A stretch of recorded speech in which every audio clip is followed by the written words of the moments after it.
asalaamaaleykum mbokki Gumba asalaamaaleykum mbokki Sénégal ñu ngi fii ci Géoul TV ak émission bi ñu def gindi askan wi tey nag ñu ngi ci dalal doomu Géoul ñu gën koo xam ci Mama Gaye Mama Gaye nuyu nañ la. waaw Alpha ñu ngi leen di fay di nuyu sa naataango bi nga dogal Abdoulaye Diagne nga xam ni moom lañ bokkal plateau bi di nuyu waa Géoul ak Sénégal yëpp. jërë ngeen jëf. Mama Gaye ñu bëggoon xam kan mooy Mama Gaye. waaw Mama Gaye kan mooy Mama Gaye Mama Gaye doomu Géoul la may dudd Magaye Dieng xëy na ñi ma xam ni ñoom lañ jàngaloo ci école bi yooyu ci loolu la ñuy gën a xam juddoo Thiès màggee Géoul mën naa ni Géoul maa ngi fi ñëw en 1992 fi laa dalee école 1 jàngee fi ba ni ma amee sama BFM soo génn dem Saint-Louis fa la amee sama bac en 2006 xëy na juste pour wax ni loolu xëy na moom ma xaw a génn Géoul may dem di ñëwaat jusqu'à bi ma nekkee université Thiès di jàng foofu mais dinañ jàpp ni Mama Gaye doomu Géoul la boo xam ni Géoul la ko ñor Géoul moo ko yitteel. waaw ñu bëggoon a xam Mama Gaye yan fonction. dernières élections yi nga xam si ni moom lañu mujj def rek ci la yàlla def ñu ciy gërëm ay mag pratiquement ñu mel ne Abdoulaye Diagne à côté nga xam peut-être xam nga yooyu dafa nekk ay structures yoo xam ne c'est pas connu maanaam nit ñi xamuñu ko la jeunesse bi nga xam ñoom ñoo war a xam loolu noonu pour di ci préparer wu sax xëy na duñ ci am benn information bi nga xam moom lañ ci war a am seulement day dem ba le moment venu ñu war a renouveler wala lu mel noonu am rek nga gis ay grands yoo xam ñoom ñoo lay ko doyal ne la booy bon vu sa ay démarches yi nga xam ne xam nañ xëy na xam nañ ko ci yow ñoom ñoo lay jéem a pousse ñu la jéem a la dem nga def léegi bon au départ c'était juste pour travailler comme ni ñu koy wax toujours pour la jeunesse de Géoul mais bu ñu ñëwee tamit ci élection xam nga loolu mooy indi lu nekk peut-être ñëw nañ ci élection dajeeg ay nit yoo xam ni bon ils nous ont présenté d'autres ambitions yoo xam peut-être au niveau de Géoul jàpp nañ ni ñoom mën nañu gérer donc loolu moo tax sax ñu jéem a jóg ñun tamit daal ni nañ dem pourquoi pas ñu def au niveau supérieur pour mën a gën a taxawal fi nga xam si ni moom moo di Géoul la. bi nga ciy dugg ci poste politique nga ci duggee woon wala dafa am ñoo xam dañu daan xool xam ni lii buñ la ko joxee da nga ko mën a yor. waaw moom laa wax léegi sama biir wax dama ni la ñoom peut-être xam nga boo nekkee ñu la mag ëpp la tuuti expérience bul jàpp mukk ni li may sa paa yi ngay dox ñoom di jëm tuuti peut-être souvent ñoom ñu ngi lay bàyyi xel dina xool ci démarche bi nga xam ne ñoom nga nekk donc ñoom bi ñu demee ba benn instant ñu xool ni peut-être jeunesse bi woo nañ leen donc am na élection yoo xam ni moom moo war a am donc ñooñu ci loolu lañ ma wooyee mais c'était pas politique parce que bi ñuy ñëw defe naa ci élection boobu noonu on était mandaté ñun ñëpp par suñu ay association yi nga xam ne moom ñu bokk par exemple man bi may ñëw ci bannière Frères Unis laa nekkee woon en tant que secrétaire général Frères Unis mais j'ai été délégué pour ma mën a ñëw taxawal ñooñu noonu parce que yaakaar naa ne loolu ñëpp xam na ni ko amul récépissé ci normalement bu ñuy def élection bi association boo xam ne amul reconnaissance juridique warul mën a mandaté kenn koo xam si ni day ñëw foofu noonu di pour mën a doon kenn ci biir structure boobu donc loolu moom c'était ba léegi peut-être ba ni conseil di doxee ba léegi sax boo duggee ci biir structuration ak lépp ak maanaam doxalin bi nga xam moom mooy dem da nga xam ni c'est apolitique mënul nekk sax lu politique c'est impossible c'est impossible. waaye ñu fekkoog laa jaaj muy nga présenté ko léegi ne yàgg ngeen jëflante ci loolu nga nekk moom ci xalaat yoo xam ne war na loolu ci mën a am waaye. voilà merci Alpha xanaa di nuyuwaat suñu invité bi ñu am muy Mama Gaye xale boo xam ne yàgg nañu liggéey man ak moom si biir zone bi comme ni nga ko waxee bi gars yi ne dañuy def élection pour conseil de la jeunesse bon ñu boole association yi fi nekk yëpp moom comme ni nga ko waxee Frères Unis la fi ñëw rek ñu monté conseil communal délégué ko mu dem départemental mu dem foofu ñu fal ko d'accord mais kon ça veut dire que jeunesse Géoul moo la porté effectivement ba yóbbu la au niveau départemental mais est-ce que sa biir doxalin jeunesse Géoul boobu mi ngi si gis boppam wala déet. d'accord très bonne question Abdoulaye Diagne parce que xam nga nit comme li ma wax léegi parce que dinaa nekk bu xaw a constant un peu parce que li may wax xëy na da nga ma jox occasion rek pour ma wax ko bon conseil comme ni muy doxee pratiquement boo xoolee ci doxalin bi man da ngay dugg ci biir nga xam ni pratiquement li nga doon xool lu lii parce que xëy na ci li ñu hérité la ci li ñu doon parce que man bi ma ñëwee conseil départemental peut-être mosuñu am benn entente man ak ñoom parce que man bi ma doon gis mooy que dafa am ay doxalin boo xam ne nit ñi d'habitude moom la doon doxale pour man loolu c'était à changer même au niveau national moom loolu laa mos a pratiquement ak les yeneen président conseil départemental de jeunesse yoo xam si dañuy échanger maanaam ñoom aussi pratiquement c'est la même question parce que dañuy gis ni peut-être doxalin bi nekkul loo xam ni comme ni ma ko waxee sànq bu ñuy def élection bi ay association ñoo koy def yu ab politique mais suñu demee ba ci biir dañuy gis yeneen réalité yoo xam ni peut-être dañuy nekk si biir or que la jeunesse parfois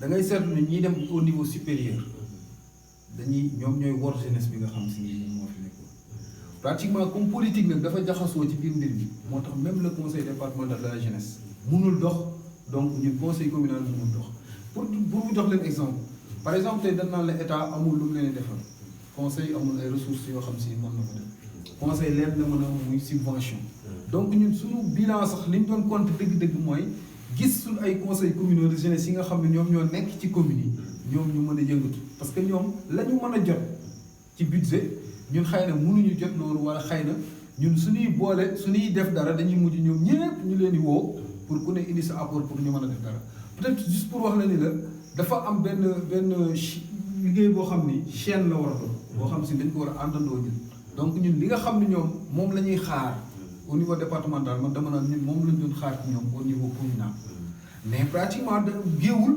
beneen mbir la géewul beneen mbir la boo xam ni pratiquement bon xam nañ li nga xam ni moom moo fi xew jàpp nañ ci liggéey nañ ci def nañ ci loo xam si nii xalaatoon nañ ko ci def nañ ci sax ay sacrifice pratiquement pour géewul mais nag au final ñun ñëpp xam nañ ni carrément mbir mi politique moo ci laxasu ba peut-être mënul dem mënul dig. waaw Mame Gueye sa biir yu baax.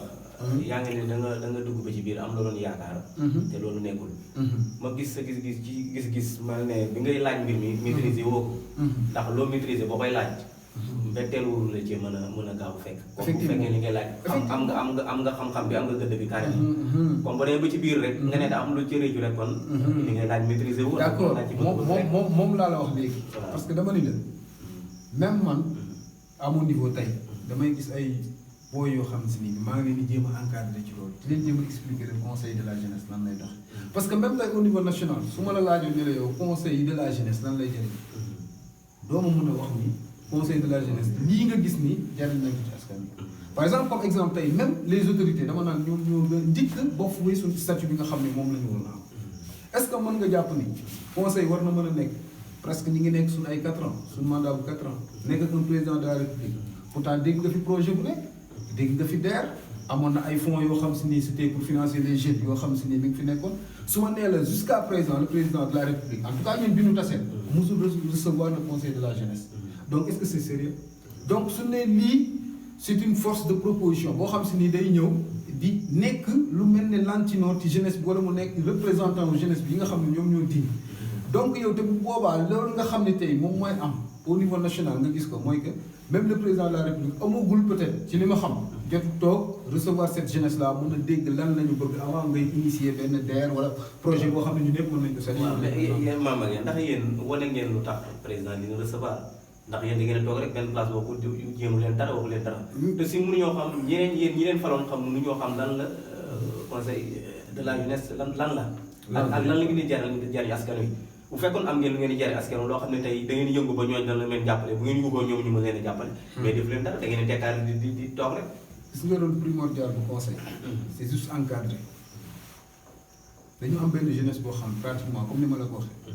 ñëpp on est issus des associations. ci la ñuy jógee ñu ñëw donc ñun li ñu mën a jàpp ci loolu mooy que ñun suñu xësee ñëw ba toog di liggéey pour man li ñuy liggéeyal dëgg-dëgg li nga xam ne mooy mooy yoonu structure bi mooy que ñun association yooyu la ñu war a liggéeyal donc ñun li ñu war a def mooy ñun structure maire lañu tout ce qui est football nawetaan par exemple boo ñëwoon tey la zone amoon na représentant keneen ak keneen ku ci nekk. non yow yaa mooy wàllu liggéey lan ngeen liggéey. man li ngeen liggéey laa bëgg nga ne ma lii ci lii la ñuy liggéey. ci donc mooy li ma la wax Alpha boo ma déggee dama ne la ñun lenn la ñuy def c'est-à-dire dañu war a maanaam li nga xam ni moo doon yoon tey yoon subvention yi nga xam ni moom moo doon alloué ci jeunesse bi nga xam mooy conseil jërul sax ñuy xaar activité par exemple tey su ma la bëgg a jox exemple dama naan la tey su fekkoon ni la commune de Guéoul dafa dégager 1 million pour le conseil communal de la jeunesse tey les artistes que vous êtes yéen su ngeen woote woon benn rassemblement wala benn activité boo xam da ngeen ko war a def apport conseil boobu da ngeen ko war a gis est-ce que dégg nga ma su fekkee ne tey dégg nga fi ay jeunes yoo xam ne tey ñi ngi naan dañuy dem comme ni ñu daan demee ak coupe 4 grands da nga daan gis jeunesse bi ñoom ñoo ko doon porté. effectivement ci le président Daouda Thiam. donc suñ ko dee def yu mel noonu dama ne la ñun dañu war a appuyer yëngal maanaam ñun loolu mooy li nga xam ne mooy suñu mbir. loolu mooy liggéeyu conseil. xam nga comme loolu comme appui ci Diagne xëy na dana la ci mën a jox ay question ndax yàgg na nekk ci nawetaan. te yéen nawetaan yàgg na fi yëngu. effectivement ndax Diagne ñoom mos nañoo servir waa nawetaan yi dara. waaw à part que ñoom comme ni mu ko waxee léegi. ñoom ñoo daan porté coupe 4 grands bi. ñoom ñoo doon parrain bi. ba vraiment am na ñaari édition yoo xam ne vraiment gisoon nañ vraiment seen loxo carrément. communal bi quoi surtout. moo fi kii woon ñu koy tuddee tegoon fi coupe indi fi ay joxe ay chaise pour ASC yi mën si jàppandiku. pour di ko lié pour di am ëllëg fond. moo def joxe ay caisse poussin pour ñu mën a débuter seen i projet. ça c' était bien. mais man li ma sama problème mooy conseil départemental. lu ñu jiite moom. xam nga. yow bi ñu siy dem. bi ñu si dem yow dañ la porté nii rek parce que yow dañu laa gis nga neex leen. booy bu yaru nga. gis nañ ne yow di organisé voilà. da ngaa amoon benn projet de société benn projet boo xam da nga leen ko présenté woon. ñu am si yow yaakaar porté ko wala nu mu peut-être ce que li nit musul def. ci conseil man bi may bëgg mandat pour conseil loolu laa def. je me suis déplacé. dem naa Sagata. dem naa jël naa dem ba Cepp. dem naa Ndande. dem naa fépp mais foo ci dem. ay jeunes yu responsable nga fa fekk. boo ñëwee di nga leen présenté benn projet boo xam ne da ngay gëm lii nga gëm ci doxalinu conseil. mais malheureusement pour suñu autorité yi Diagne moo xam ne li bloqué lépp. mooy que franchement suñu waxantee dégg jeunesse bi soxla woon ko dul organisation. gis nga même au niveau départemental. soo gis ñu naan la yëngatu leen xam nga lan la ñuy bëgg nga def ko. ay activités folkloriques. tëgg sabar rajax autorité yi génn toog. mais loolu yóbbuwul ci en avant. c'est-à-dire li tax xëy na mu demee noonu mooy que man aussi dama am sama ay principe. te nëbbuma ko woon bi may commencé ak ñoom bi may ñëw si ñoom pour briguer mandat boobu noonu nëbbuma leen ko dama leen ko wax leen carrément man j'ai remarqué que ni nii kat mbir mi daa mel ne nii rek lañ ko bëgg a doxalee. pourquoi pas comme ni ko ñenn ñi doon waxee mu leer na loolu dañ ko dégg ci suuf mooy ñu organiser ay Oscar des vacances départementales wala yu mel noonu. pour la dans quel but sachant que suñu tey bu ma ne loolu la commune de Géoul ñu bëgg a assurer lu mel noonu di déplacer am fa benn troupe buy def loolu noonu ñuy déplacer wu Géoul di ñëw fee rek c' est un problème pour ñu dajale nit ñi rek ci benn mbir bu mel noonu c' est un problème donc amoon na d' autres projets yoo xam ne pratiquement mooy comme loo xam ne ay formation pour les jeunes mais tey dafa nekk des activités yoo xam ne tey soo ko waxoon dama ne la ñun amuñu kees amuñu lu ñu état di jox loo xam ne jaarul suñu maire ak suñu président conseil départemental ay subvention la tudd donc activité yooyu soo ko doon def dinañ ko présenté nan leen ñun kat dañu bëggoon def formation ci nangam wala nangam peut-être ñoom ñoo dul dégg parce que ñoom la ñu bëgg mooy la nga xam ni penc mépp dañuy daje ñoom ñu ñëw sol seen yére ñëw toog wane ne lii moo am te loolu du dëgg. mais li ma dégg nga xam Mame Mbaye ci yow ci li nga dégg li ma dégg nga ko. da nga fa fekkul dara bu ko fa jëlee. teew indi woo programme. li nga wax lépp yow non déglu ko ñu programme ndax yow li nga fi wax lépp da nga ne dama fekk ñuy tëgg ka way. léegi loolu pour lan la teew tëgg ka way yow indi woo benn programme boo xam ne da nga ne ci nii laa war a bëgg a déroulé yow wax guñ ko fi ne nii laa bëgg a doxalee. xam nga programme boo wax xëy na dafay xaw a metti. waaw mais pratiquement boo ma déglu. da ngay xam ni programme boo koy tëgg. waaw da ngay am ci loo base. waaw dama ni la bi ñuy ñëw dañu hérité benn mbir boo xam ni dañ naan ñu kaay leen ca mais mbir moo dugg da ngay commencé gis ay mbir tey nag moo wax la ni la programme bi sax neexugul a déroulé neexul a wax programme wax mais xam nga lan moo fa nekkoon jàngoro yoo xam ne ci biir dañ ko war a faj Alpha dem nga semaine de la jeunesse. waaw je sais pas si c'est une semaine nationale départementale wala régionale de la jeunesse boo xam ne dem na fa. donc est ce que gis nga ni sunu chef yi nga xam ne ñoom la ñuy àndal pratiquement ñu leen tudd chef de service départementaux wala régionaux yi nga xam moom la ñuy àndal. mais ñun suñuy dem semaine nationale de la jeunesse Diagne dafa mel ne ay xale yu yóbbu ko leen vacances. c'est-à-dire dama la bëgg a wax ni la combat bi nga xam ni moom lañ bëggoon a mën principal mbir bi nga xam ne moo nekkoon base suñu programme. mooy revoir li nga xam ne moo ñu lié ak le ministère de la jeunesse d'abord c'est-à-dire sunu mbir foofu la carré gis nga pour l'instant nii dama ne la dañu nekk mais combat bi yow am na foo ko mënoon a jooyee lu tax yow dajaloo jeunesse bi nga wax ne li kat lii ngeen ma jox kat nii ak nii doxul ndax il faut ñu def lii pour loolu mën a dox mais taxawoo fenn wax ko yow da nga croiser le bras rek mais di dem rek fan nga taxaw jooy ko maa ngi dégg si wéyu bëy sax peut-être comme ni nga ko expliqué comme li Alpha wax noonu yow comme ni nga wax man dégguma la fenn nga yëngu ni kaas ne lii wala lii wax nangam dégg naa si yow bëy sax yow dañ la destitué si yow bëy non franchement dégg naa ñu ne yow moom gars yi déggutuñ la fenn non du tout parce que comme ni nga ko waxee yow dégg comme sa début wax nee nga man li ma bëggoon indi vraiment mooy ñu ma fu ma ko déroulé il se trouve que tamit dafa mel ni yow yaa sa gars yi ngeen bokkal bureau bii ngeen bokk ak moom dafa mel ni déggoowu leen quoi en quelque sorte. très bien dégg nga loolu nag dafa mel ni tamit dégg naa ñu ne looloo tax sax yow mooy tam presque yow da nga faa nekk ni de figure mais tegutuñ la comme président conseil ma wax la beneen mbir loolu noo fi indee explication dama lay wax beneen mbir du question ay dañ la destitué ay nangam man damaa toog est-ce que comprendre nga maanaam nit koo xam da ngay dem ci benn mbir pratiquement ngay dajeeg ay nit parce que comme ni ma la wax man lu ma waaye xamadi xëy na aw ma jotu yenn yi pratiquement su ma la waxee ni la conseil bu daan woote réunion 9h les gens midi la ñuy ñëw bari ñu fay quitté heure bii day jël 21h ci lan xulul diw nee na lii diw nee na leen c'est-à-dire dafa am benn jaxasoo boo xam ne da nga koy dund ci biir département bi nga nekk gis nga nag mbir boo ci nekkee jaay demoo dikko parce que yow man su ma quitté géewul pratiquement dem pour teewe benn réunion wala ma présider benn réunion boo xam day am au niveau départemental te chaque jour boo gisee yenn saa nga toog tënk benn mbir ni leen nan den vers programme sangam ñu def nangam ak nangam chaque jour ngay gis ne amaan na yeneen tournure yu ñuy jël pour di wax ay détails yoo xam ne pratiquement yow da ngay dem ba benn sens da ngay taxaw parce que nag ni ñu koy waxee c'est-à-dire soo ko nangoo dañ lay yóbbu ñoom ci dynamique bi nga xam si ni yow il faut maanaam bu ni njiit laa rek damay ànd ak ñoom su nee nii la ma ni nii la su ma nee leen nii la ñu topp te ma def ko déedéet mais c'est-à-dire lépp dañ koy def autour du table ñu koy waxtaanee nga gis ci la nga xam ne si nii moo ci njariñ ak lu dul njariñ man kenn mënu ma discuter par quel mois. non après li ma dégg c'est-à-dire non après li ma dégg. ne problème mu xaalis leen boole. non y' a pas de problème. loolu la ñuy wax quoi man xam nga problème mooy. mbir duñ koy jox ci sax man damay wax li may dégg carrément. effectivement li ñuy dégg si mbedd ñun moo tax ñuy indi ay questions bi la ko posé. affaire bi lay posé. dépendre si moom. effectivement man li ma lay posé du man maa koy posé. ay si wéyu bëy la ñuy far man dañuy galaane ay information si àll bi. ñu doon mais nee nañ problème mu xaalis ngeen am. moo tax ñu daal pour l' instant nii. waaw mais est-ce que non nekkul nu ma fa sax. waaw déggoo wax bi ma wax la léegi. dama ni la man sama jëmmu bopp man maa téye sama bopp toog. c'est-à-dire tey boo ma mënee reprocher le fait que da nga dégg ni conseil bi mi ngi yëngut wala mi ngi def dara wala nangam man sama jëm bopp damaa déconnecté est-ce que dégg nga wax bi. mais tey nag dama lay wax ni la c'est pas plus judiciaire nga démissionné. non du tout. ah non du tout. waaw xam nga nitu principe boo dee nitu principe xam nga du gis benn mbir. non xam ne ñii li ñu doxalee bokkul ak yow. ñu ngi lay ŋaañi quelque part. xam nga yow ñu ngi lay ŋaañi quelque part. mais xam nga lan la problème sa bureau toujours la même chose ngay dégg. xam nga gars yi ñu déggootu ñu nangam.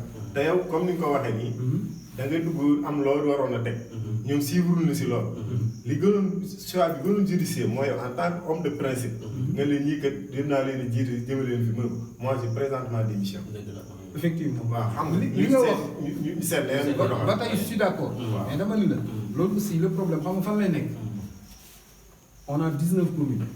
maanaam man fi may présider 19 présidents de conseil communal de jeunesse.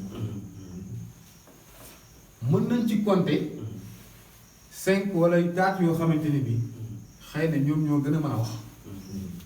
mais pratiquement boo wëraatee li nga fekk lu ma 13 wala 14 yoo xam si nii ñoom li ma ngay gëm loolu la ñu doon. c'est-à-dire dama xam nga lan moo rey affaire bi su fekkoon ni dañuy traiter directement ak les conseils communaux de jeunesse du metti parce que gis naa ñu bëri ñu ciy liggéey. mais conseil d'arrondissement yi loolu mooy problème. c'est-à-dire au niveau de leurs arrondissements ñoom dañuy ñëw ba ci kaw am ñeneen ñoo xam ñoom ñoo fa nekkaat bu ñu ñëwaatee pratiquement man jusqu'à présent am na ñu may woo ñoo xam dañ naan la man information ñu duñ ko dégg duñ dund nangam man ne su ma sañoon def loolu ma def loolu.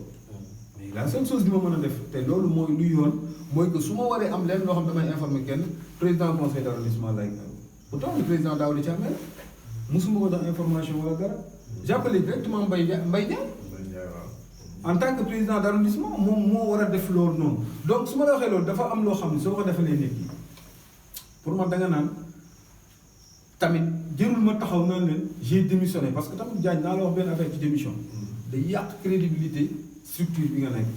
mais tamit dama lay wax rek xam nga lu ci nekk bi tamit day yàq crédibilité quand même létat bi ngeen toog nii. non tooguñu ko toog conseil doo ko. est-ce que da nga yow kañ la nga ci dégg si daanaka benn activité bu naan conseil mooy li ma la wax. xam nga lan mooy problème conseil. yow Diagne conseil du passé xamoon nga ci dara. waaw li ñuy bëgg mooy créer benn noyau bu nekk en tête.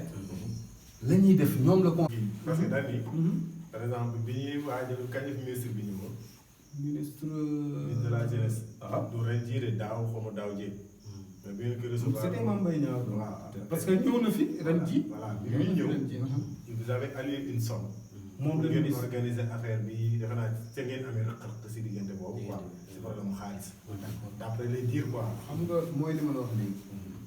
dafa am mbir yoo xamante ni mooy li ma la wax. xam nga su fekkoon ni conseil rek moom mooy xaalis toog. duñ xuloo ay morom lañ ay nawle lañ. xam nga ay morom ak ay nawle bu ñu yoree xaalis tiim ko duñu xuloo parce que kenn yabu ci sa morom loo xam ne danga koy defee de mais tey su ma la waxee exemple bu ndaw ni la même le conseil de la jeunesse bi ma lay wax naan la autorité du leen ci ñoom bi ñu ñëwee toog devant le préfet bi nga xam moom moo war a décréter xaalis bi mais joxu ko conseil ah non non chef de service départemental la. mooy kii inspecteur bi quoi. madame donc moom la ñuy yëkkati ñu teg ko ci loxoom donc gis nga ay mag yi ngay wax ay nangam xam nga lan la ñuy def nañ lii nga jéem a noté def nañ lii nga jéem a noté tey nag su fekkee lu mel noonu dafa am ci chef de service boo xam si nii tamit beneen problème bi moom mooy rendre compte directement au préfet c'est-à-dire dafa am loo xam dama la jaay boo ci duggee bi ci biir doo ko xam mais yow ma connaissant kese di nga jàpp ni ma ngay mii peut-être xaalis boobu ñu war a toog te c'était 200 000 francs. wallahi lazim 200 000 francs vu lañ ci def lépp ci organisation yow tey suñu la woon des na 5 000 francs da nga war a yéen ay jàmbaar ngeen. c'était 200 000 francs. 200 000 francs. 200 000 francs. ñu leen jox lu 200 000 francs. non loolu de. non Diagne man li ma lay wax dama laa waate ni man. diggante problème bi nag mooy d'après les dires man toujours d'après les dires mais diggante xaalis boobu yow inspectrice vous êtes de connivence. yéen a luubal xaalis am fu ngeen ko jaarale. déedéet c'est-à-dire gis nga. ñaar daal la ñuy boole ngaañ. kon mi ngi noonu mooy li ma la wax. mooy li ma la wax xam nga nit ki booy boolee nit di ko ngaañ ak nit. jékki-jékki yow Alpha nga bàyyi nit ki moom magay dem te ka nga ko doon ngaañanteel nga bëgg a tafu ci moom yow yaa normal wala magay moom moo lan fan moo doxul.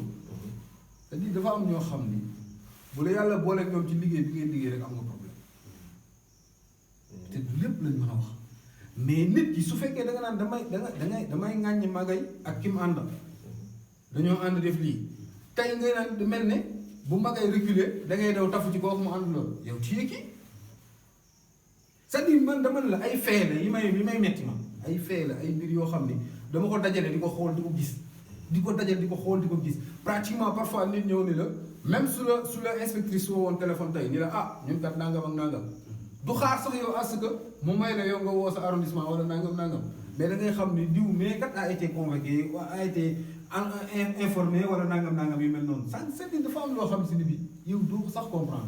waaw gis nga moom kay comme li Diagne wax pour dàq ko du yomb ndax nit ku fekkee dañ ngay taxal ci dara ngay responsable mu leer na yow muy jubal rek moo la tax a jub nga tamit lu leer la tax a jub tey boo doxee ba nga xam ne lii doxul wala normal nga démissionné wala nit ñi nga xam ne bi nga koy laaj dafa am foo jaaroon fu ne jaar nga fa mais lan moo tee nga jaar fi nga jaaratoon ne leen kat yéen a ma dénkoon mais nag léegi nga ci am moo tax mënutumaa dem man nag damay démissionné mais dégguñu la nga wax dara pour mu baax nga ne pat rek pour mu baax nga ne pat rek bu ñu xaalis ngi ay dossier de table yu nekk si suuf peut-être yoo xam ne nii moo tax neen ku si bëgg a nekk rek bëgg démissionné Abdourahmane même bi mu si nekkee waaw peut-être demoon na benn instant démissionné wu comme ni nga ko waxee démissionné wu daa jël benn problème waaw jox ko mooy ki toppoon si ginnaaw mun na ko doxalal mais dégg ba léegi moo fa nekk est-ce que amul dafa pare man daal gis naa ni am na leer lu si nekk quoi loolu nga wax aussi c'est important. am na lu si nekk parce que xam nga loolu da see jógee rek dugg si politique. loolu mu wax tamit c'est important mais xam nga loolu boo ko leerulul wala nga mel xam nga conseil loolu non boo gisee ñuy wax il faut nga leeral ci boo gisee ñuy wax waxu politique. waaw dafa jógee ci conseil yi ñëw ci politique. mais du ñu nier le fait que dina nekk loo xam ni politiquement mën na la préparer. parce que confrontation yi ngay dajal. c'est-à-dire tamit conseil bu fàtte ni benn structure la boo xam ne dañuy jàpp ne dañuy former les futurs leaders c'est-à-dire loolu moom lu ñu gëmal seen bopp. effectivement parce que tamit loolu mooy di fa nekk. donc mën na nekk ci yow principe boo xam ne si ni da nga koy doxee comme ni ñu ko waxee démission boobu bu baax loolu mën na nekk loo xam ne peut-être dama naan est-ce que lii jar na lii wala est-ce que lii jar na la wala naan c'est-à-dire dama ne la gis nga ki mën a démissionner mooy ki nga xam ne dafa ñëw gis loo xam si nit naan man dama war a dem daal man dem parce que lii man mooy nangam mais parfois da ngay gis loo xam daf lay naxari. comprendre nga. par exemple tey man mën naan la pourtant la Abdourahmane def man pare woon naa pour def jël nit ni ko taxawal ko. mais tamit da ngay jàpp ni pour boo xoolee ni ñuy structuré nga ni lii ban sens la am parce que conseil tamit n'oublie pas une chose amul président kese de am na ñaari vice président yoo xam si ni am na ko. mais dama lay wax beneen affaire tamit. liggéey bi président moo ko yor. dama koy tënk ndax affaire bi bu doxul dañ naan ma magay la. d'accord ndax booy xool bi nga toogee ba léegi gisuñu lenn loo xam ne ñu dox la. mais bi keneen toogee xam nga dama lay wax dégg nga bi keneen toogee voilà ba keneen toogee mi ngi dox. ndax gis nañu non mi ngi dox. ndax gars yi semaine de la jeunesse mi ngi am. ba léegi mi ngi am mi ngi am ba léegi mi ngi am. mais semaine doxul. mais bu amee doxul. non comme da ngaa ñëwoon pour jubal. ma wax la foofu nag ma wax la foofu benn yoon. waaw loolu bul fàtte benn mbir. da tax mënuñu natt magay même le conseil départemental actuel mënoo ko natt ci semaine de la jeunesse. conseil organisé wul semaine de la jeunesse départementale de. bi ñuy ñëw fii. bi semaine départementale di mujjee am. ñun installé gun man mën naa ne installé gun maanaam installé nañ commune yi. installé arrondissement yi je crois. mais départemental kenn installé gu ko. donc ci bilan bële la dugg mais du ñun. arrondissement yi ñoo doon gérer. très bien defe naa pratiquement yéen ñi ma xam sax ñëw naa foofu à 2-3 reprises yoo xam ne guddi damay ñëw seet si leen waa Géoul nangam nangam daal di retourné waat ñëpp. parce que boobu dara amagul ah. boobu dara donc leneen ñi am waaw mooy bi ñu demee au niveau régional. bu demee au niveau régional loolu c'est autre chose donc li ñu mën a def mooy délégation yi nga xam ne ñoo lañu àndal te tey jàpp naa ni même bu weesoo au niveau régional demal au niveau national.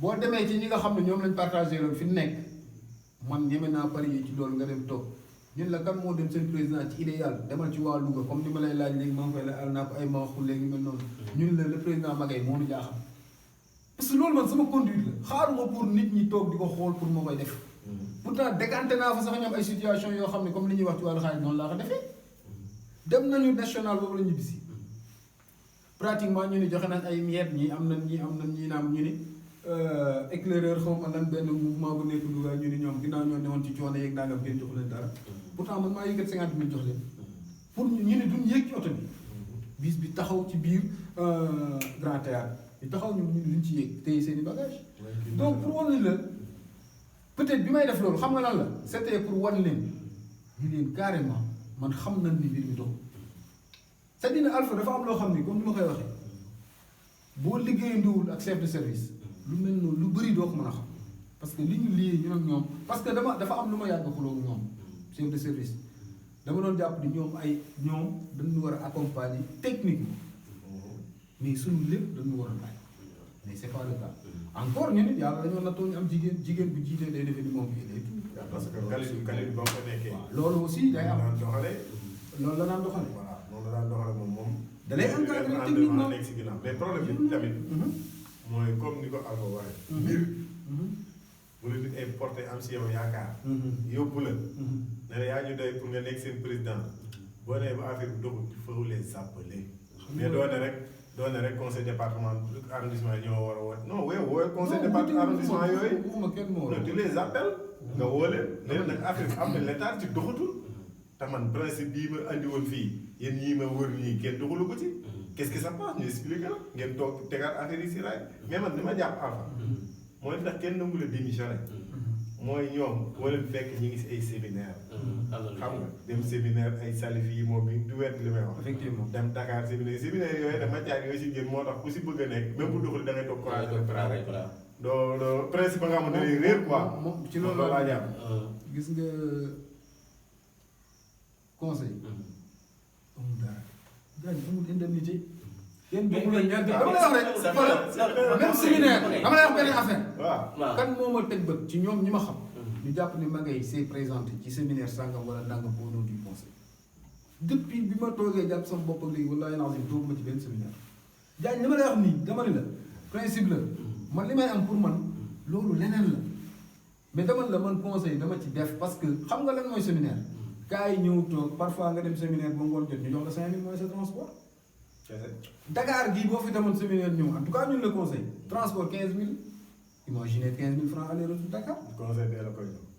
conseil ban moo la koy jox.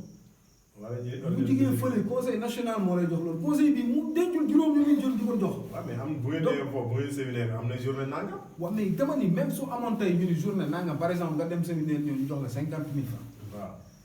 bala ngaa demaat séminaire nga toog pendant 6 mois dama ne la loolu du mbir bi xam nga lan moo doon ndiru séminaire représentation ba nga xam moom bu fa nekk pour man dama naan c'était ça l'important mais pour wax na ni la yàlla xam na ni gis nga suñ la joxee 50000 francs Dakar comme noonu nga ko waxee transport a ngi ci pourtant déplacé wu ma am na nit ñi luñ yaakaar ci yow bi nga ñëwee est-ce que xam nga ni suñ la waatee benn CDD wala ñu invité la benn débat d'orientation au niveau départemental wala nangam ak nangam yow da ngay dem levée des couleurs donc bu ko le préfet doon def bu defee circulaire dina le président du CDJ ñu jox la sa convocation nga ñëw taxaw kan moo lay déplacé. c'est ay déplacé bopp wala conseil. donc man la du question que même ko fa toog tey bu fekkoon tey nit dafa toog def loolu du ma ko mas a xool bëtu dafay jàpp ne am na ay privilèges. waaw mënul nekk c'est impossible. conseil bi dafa am c'est impossible. fi ñu tëjee foofu mooy conseil bi le mal est profond. xam nga doxul moom.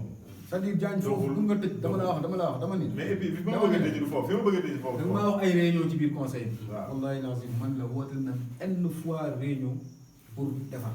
loolu gis kenn. la personne peut-être Daouda moom peut-être ni muy présenté wu ko def mais wóol ku mel ne Pape Seydou Banté wóol ñeneen ak ñeneen ñoo xam nga conseil fan la problème yi commencé ci biir installé régional pratiquement ñun au niveau de notre département on avait 2 candidats yoo xam si dañu bëgg a ñëw ñëpp nekk régional man la problème mu conseil foofu la tàmbalee c'est-à-dire dafa am mbir moo xam ni te boo ko doxalee te man na ma ko doxalee tey dama naan démocratiquement laa ko def imaginer nga ñun le seul département ci biir Louga ñu taxaw ñu war a fal le ñun Louga par exemple Louga moom Louga la mais pratiquement mën nañ ni Linguère ak Kébémer booloo parce que jàpp na ne présidence sax Kébémer la jëm ñun ñu war a toog ñëpp ñu toog di ñu déglu ñun ñu nekk 5 personnes ñaari candidat nekk suñu biir te kenn nangu cee bàyyi noonu ba ba ñu war a dugg sax pour wax ne la dafa am ay mbir yu nekk suñu département peut-être yéen ku ci nekk am na secteur boo xam dox nga ko ci département bi te gis nga lu mel noonu mais am na loo xam boo jamee il a fallu 5 yooyu noonu dañu dem vote fu kenn yëgul ñun suñu biir tey laa ko mos a wax dañuy dem vote ñun fu kenn yëgul. pour ñu voté waaw daal di nekkoon na jël benn bi kii yee 1 kii yee 2 ñun 5 yi nañu voté kenn. après ci li Ibrahima si génne quoi. ku am majorité nga génn. léegi en tant que président ci la ma la vote est secret. boo toogee tey laaj leen vote ba ñun la Ibrahima si dafa am 3 voix kii am benn voix mu am benn bulletin nul et c'était la personne du président. d'accord merci Mama Gueye. wala mën a yem. fi ma bëgg a tëjee rek mooy. waaw. defoon ngeen si benn formation. xam nga bu ngeen jëloon ay xale yu jigéen yóbbuwoon foofu mais jusqu'à présent formé ngeen leen mais après amul suite. xale yu jigéen ko.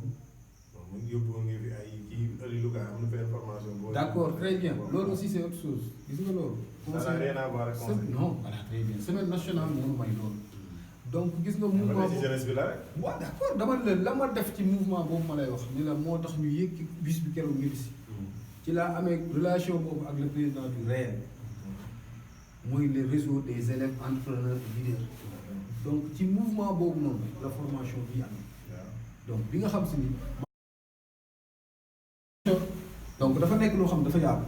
te donc tamit géewul tamit nekk na foo xamante ni bii comme li may wax toujours man su may def dara je préfère ma def ko ak sama ni ma ko xalaat def.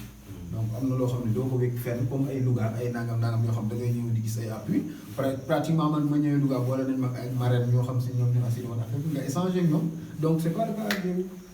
merci Mama Gueye kon ñu ñëw ci wàllu politique. ndax yow fi nga taxawaay bi nga taxaw politique bi war na la. ban taxawaay. taxawaay président de la jeunesse. pourtant si. parce que nag su ñuy wax naan ni association bi c'est apolitique.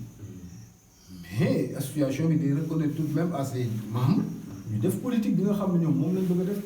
pratiquement tey mën naa nekk ci conseil bokk réew mi comme ni ma ci bokk yow nga nekk fa bokk PDS te dañuy échanger ci wàllu woowu mais xam na ni conseil duñ ko mës a gis pratiquement mu ñëw sol t-shirt kenn wala mu ñëw naan le conseil est devient tel ou tel leader.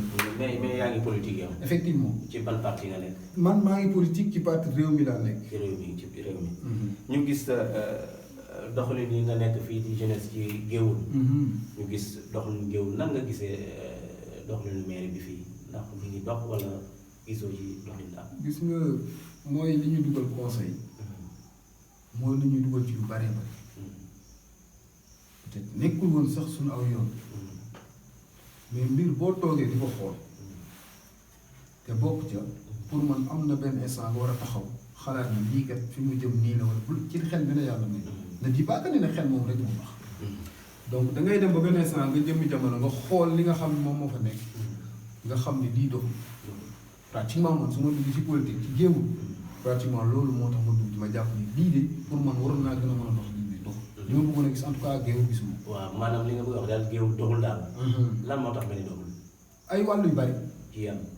ci wàllu politique géewul doxul ci wàllu infrastructure yi nga xam ne ñu ngi koy wax non géewul doxul maam ngay te maire. lan la doon ci département bi. le maire waaw moom lan la doon ci département waaw lan la ci département bi. ci ndomba tànk boo xam ne ci côté administration ñun xam nañ ko waaw ñun xamuñ ko or que bon politiquement mën nañu wax ni moom moo jiite fédération départementale. waaw jeex na loolu est-ce que loolu xam nga géew amu ko woon. si kon donc loolu mooy mi ngi dox. mu ngi dox. ah bon loolu mu ngi dox. je pense que ni loolu mooy mi ngi dox. loolu mu ngi